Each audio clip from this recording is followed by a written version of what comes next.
right, the DNC chair promises that his party in the Texas redistricting fight. Listen here. I've been saying to these Texas Republicans, if you want a showdown, well, you're going to get a showdown. This is not the Democratic Party of your grandfather, which would bring a pencil to the knife fight. This is a new Democratic Party. We're bringing a knife to a knife fight, and we are going to fight fire with fire. Fox News contributor and senior writer for the Washington Examiner, Joe Concha, joins us now. Joe, we've had discussions as to what the heck they meant. Did they mean gun to a knife fight? Carley thinks Well, I thought it was like an anti-Second Amendment stance when I first heard that. Am I the only one? It's a phrase that nobody has ever used before. I have a completely different take. In this era of heightened political violence, should we be talking about fighting with knives? Right, thank you. You would never know that President Trump, Todd, Carley, was nearly assassinated a year ago in July and September of last year. This sophomore year rhetoric, it's the only way I could basically describe it, is meant to go viral on social media, I guess, which is not the real world. And then legacy media, whether you're talking about CNN, NBC, CBS, ABC, New York Times, Washington Post, they amplify it for cheap clicks and retweets.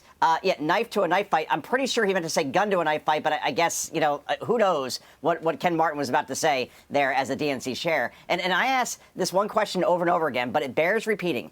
Besides resisting Trump, what are Democrats offering in terms of policy, in terms of solution? Because no one has yet to hear it. And that's why, sunburn and hangovers are more popular than the Democratic Party right now. It's all talk, no solutions. It's sound and fury, Carley, signifying nothing. Yeah, but when you have a sunburn and a hangover on the same day, you know you had a good night before, right? Or good day before. Yeah. Well, all right, very so good point. Texas Senator John Cornyn, he's pushing for the FBI to help bring the Texas Democrats back. He says the FBI has tools to aid state law enforcement when parties cross state lines, including to avoid testifying or fleeing a scene of a crime.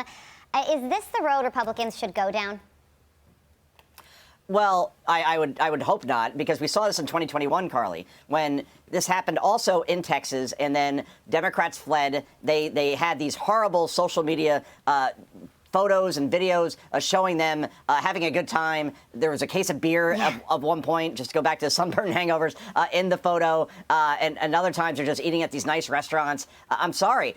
Democrats have done this over and over again in terms of redistricting parts of their state in Illinois, in Massachusetts, in New York, in California. We can go on. This is the way things work. And yet this is what they're doing. Again, resistance and then doing these things is not going to have any real impact on the American people. But I guess here's what's going to happen. Every state now, I suppose, is going to now redistrict. Like California will redistrict again. And then we're going to see Florida do it, and then we're going to see New York do it, and we're going to see all these red states do it, blue states do it, and it's just it's a back and forth thing that the American people don't want. They just want things decided at the ballot box. But this is the road that everybody's going down now at this point, I guess. But I do think it is, to Carley's point, an open question of whether America would like to see these individuals arrested. I'm sure a huge segment would not. I think MAGA would like to see him arrested, but we will see if that ultimately happens. Political theater at its finest. Quickly, before we let you go, comedian Michael Rappaport says his Alabama comedy show was canceled due to his support of Israel. I guess my question to you, Joe, we're still doing this? Yeah, apparently. I mean, that's amazing. And by the way, again, Michael Rappaport has been very, very staunch in terms of his support for Israel, obviously. He saw what happened on October 7th, and just, it's amazing. The biggest attack, the worst attack, the most horrific attack on Jews since World War II, and this guy supports, obviously, Israel in terms of its defense, and now he can't do a comedy show. It's a whole ball of wrong. I thought this stuff was over in the Trump era, but apparently it's not. We're talking about it now. I have a feeling he's going to get many other opportunities to do comedy as a result of this, because this is not what you do. We need more speech, not less speech at this point in time. Yeah. On one side of the screen, you have Michael Rappaport saying his comedy show in Alabama was shut down because of his support for Israel on the same day that President Trump confirmed that he saw the video of Eviatar David, who's starving and was shown digging his own grave in Hamas captivity, and his brother Eli will be on Fox and Friends later to talk about that. Joe, thank you so much for joining us. I'm Steve Doocy. Hello guys, हम लोग खेलने जा रहे हैं ये वाला game. आओ चलो हम लोग चलते हैं लाल वाली बाइक से, देखते हैं जीतेंगे या नहीं। भाई ये तो जीतेगा भाई। नीलू अपना है, नीलू नहीं, बैंगनी है। आए बैंगन।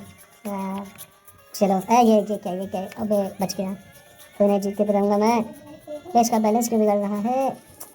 कोई बात नहीं, चलो जीतेंगे भाई, जीतेंगे। वार्म फॉर्म मैं तो जीतूंगा भाई। ये देखो ये अबे यार कोई बात नहीं, चल नहीं जीता। कहाँ तक जाएगा? जा यार, दिखा तो नीचे का। और हाँ, आप लोगों को कोई दूसरा गेम देखना हो तो कमेंट में बताना। ये मुझे लग रहा है इसमें पावर है, ये जिताएगा मुझे। इस बार मैं ध्यान से खेलूंगा ना, पहली बार मैंने लापरवाही कर दी।